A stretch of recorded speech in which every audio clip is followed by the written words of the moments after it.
Please welcome with me, Kangay.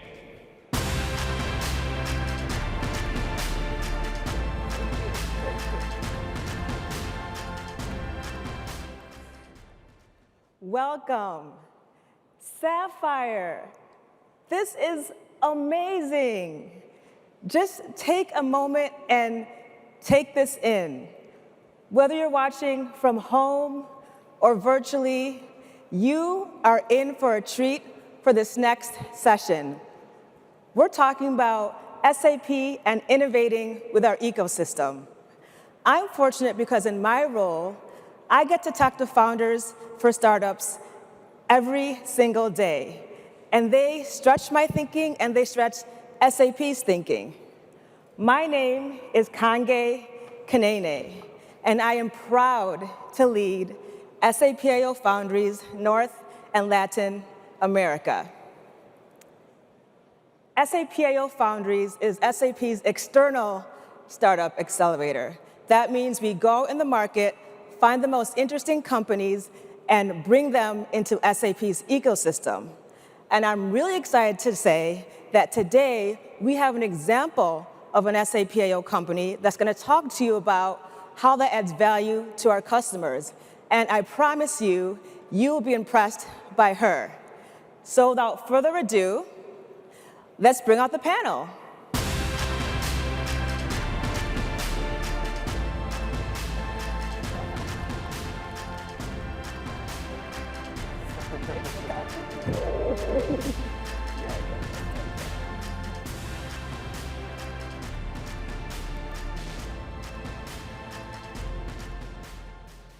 Welcome, panel.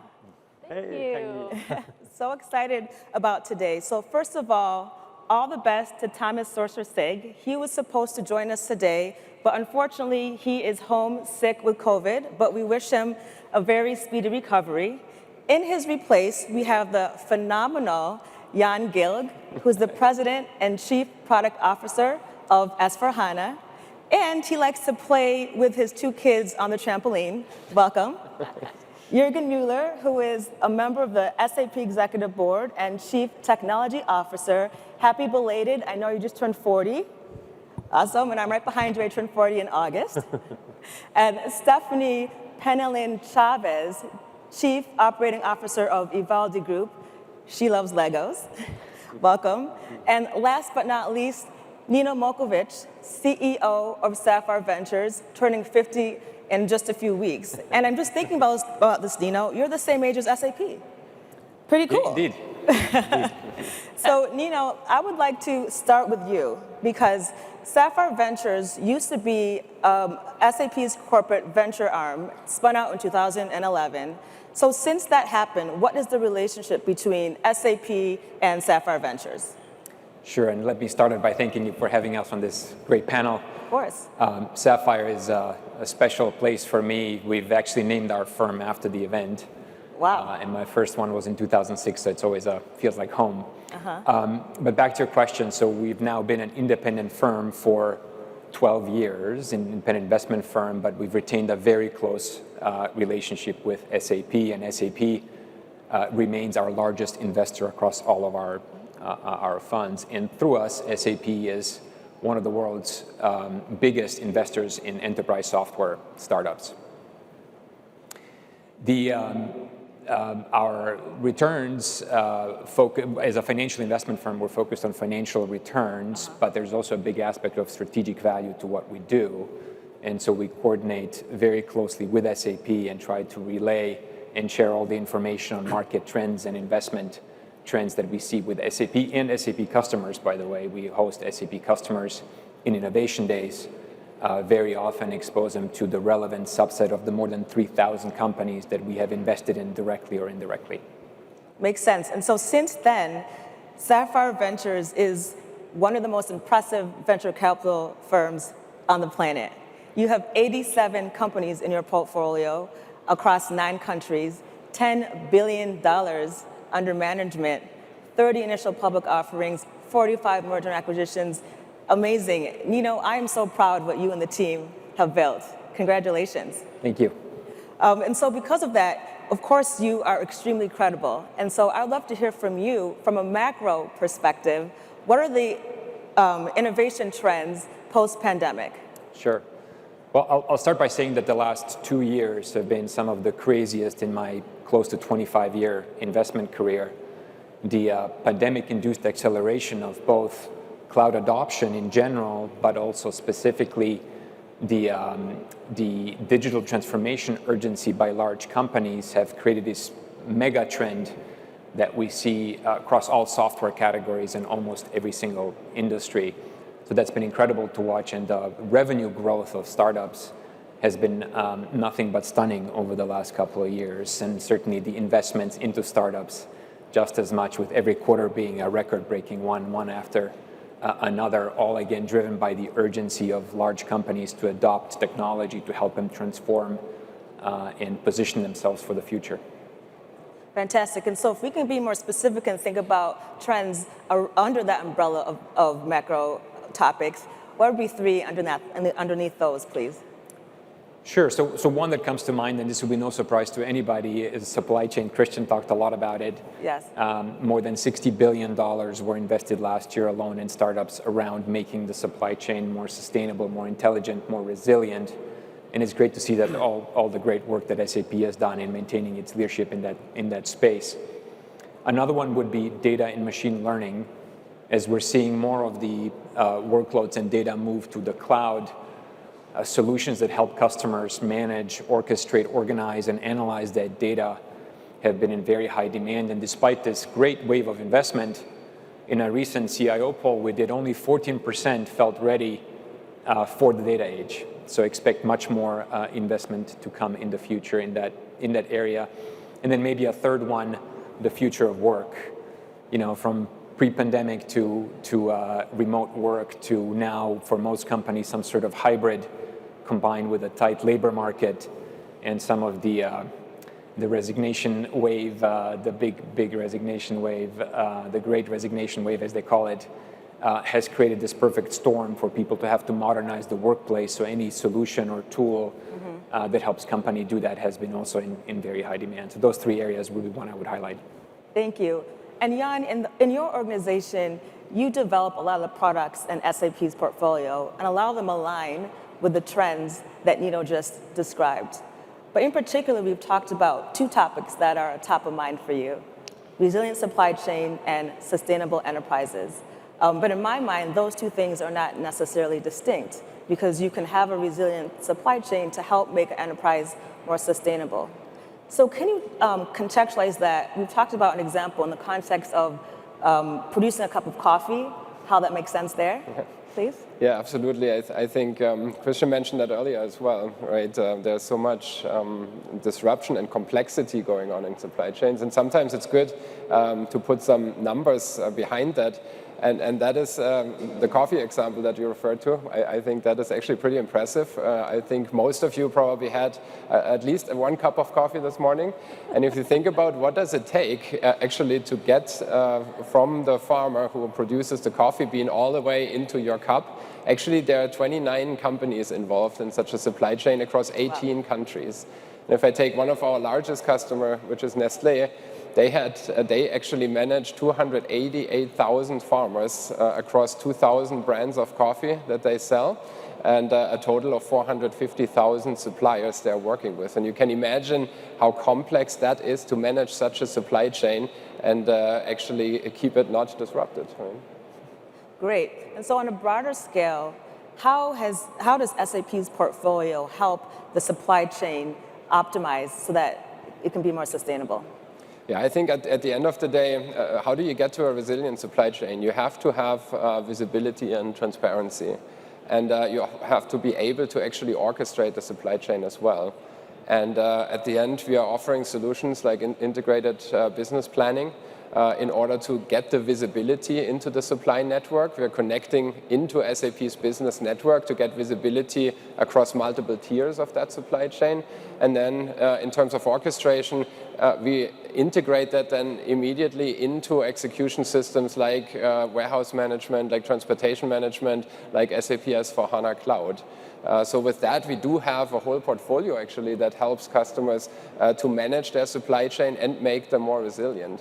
And then you can imagine we can also layer on the sustainability aspect because we're already managing the flow of value and we're managing the flow of material traditionally. And now we're adding this third dimension of also managing the flow of environmental information to really understand what is the carbon footprint that is actually being created while a product is being produced, while it is shipped, while it is brought to the customer. And I think that is something that customers are really jumping on right now because this is not a nice to have anymore to also look after sustainable supply chains, because if you look into the market, and Nino, you probably can confirm that, about over a third of investors actually have global assets that are related to companies that are sustainable. And then from a consumer perspective, 2/3 of all consumers are also willing to pay a premium for sustainable brands. So I believe this is really a win-win situation then between corporations and frankly the planet. I agree with you. And Jürgen, I want to take it to you. You know, we're talking about how we get insights and trends from the ecosystem. And we know in our ecosystem there's a diverse use of platform technology. But SAP is excited to celebrate a milestone where the Business Technology Platform, or BTP, has just crossed the 1 billion annual revenue mark, which makes that the 4th largest business unit in SAP. Amazing. So first, before we get into more detail, can you just tell us what is BTP? Sure, Kangi. So BTP for our customers and for SAP and for our partners is basically the business operating system, the innovation platform. So we help customers in the area of giving data purpose. Nino mentioned data and AI. Also about integrating and extending. Christian talked about the clean core and what customers can do with that. So for everything technology related in SAP, Business Technology Platform is the choice. I see. So can you just make this real for us, please? How does BTP add incremental value to our ecosystem? Yeah, there's many, many stories to that. We have more than 13,000 live customers on BTP.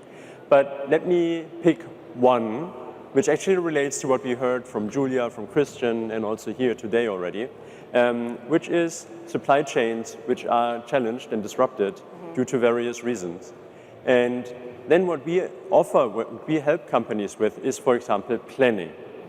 Jan mentioned supply chain planning.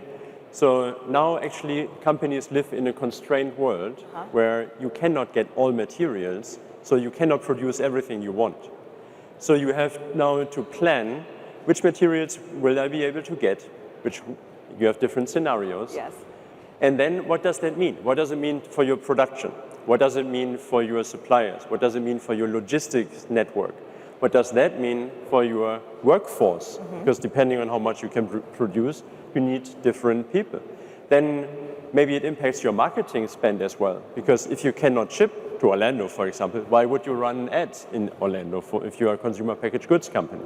And then also, of course, this all has impact on your financial plan and, very important these days, onto your cash flow. So that's just one example where we can help customers in a very holistic way with their end-to-end processes. Thanks for that example. Another example of how SAP helps its ecosystem is through SAP AO Foundries. And as I mentioned before at the beginning, that is SAP's external accelerator. And it's a unique accelerator because SAP does not invest financially in the companies. It does not ask for equity, and there's no upfront fee. So literally, the objective is to extend SAP solutions and integrate them to add more value to customers. Ivaldi is a graduate of SAP AO. It was part of the cohort that was focused on COVID recovery in fall 2020. So Stephanie, what is Ivaldi, please? Yeah, so Ivaldi is a startup that I co-founded in 2016, so we're a little bit ahead of the game in terms of our concerns in de-risking supply chain for spare parts. So what we do is we have a software and services company, and we rely on the data that SAP is already collecting for you in your supply chain to help to analyze what parts you have that could be locally sourced through individual or private manufacturer. So end to end, we go from analyzing your spare parts to figure out what is a candidate for advanced manufacture, engineering those parts, and if necessary, we'll also help you to set up a local manufacturing center. An example would be, we have customers who have a strong impulse to create benefits in the communities that they work in. So for example, we might help to create local manufacturing centers in the community so that the community can partner together with larger corporate customers.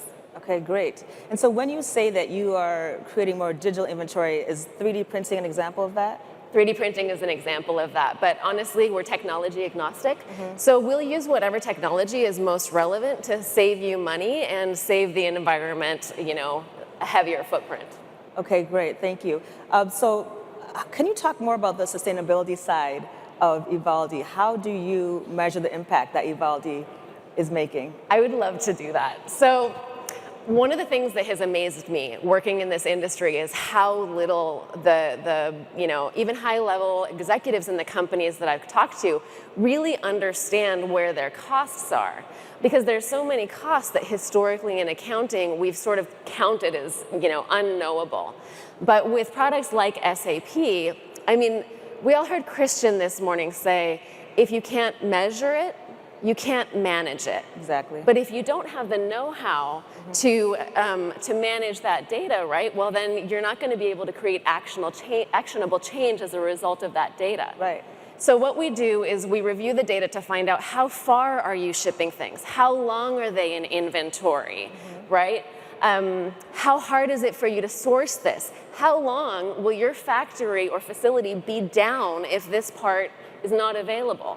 And we factor all of these things into calculating your carbon footprint to figure out whether a part is going to be economically feasible to produce and also create an upside in terms of uptime and improved carbon footprint for our customers. So inspiring. Stephanie, why did you decide to join SAP.iO? Wow. Okay, so I am an internally focused person. I think my sales team would have a different standpoint, but they're not here. You get to listen to me.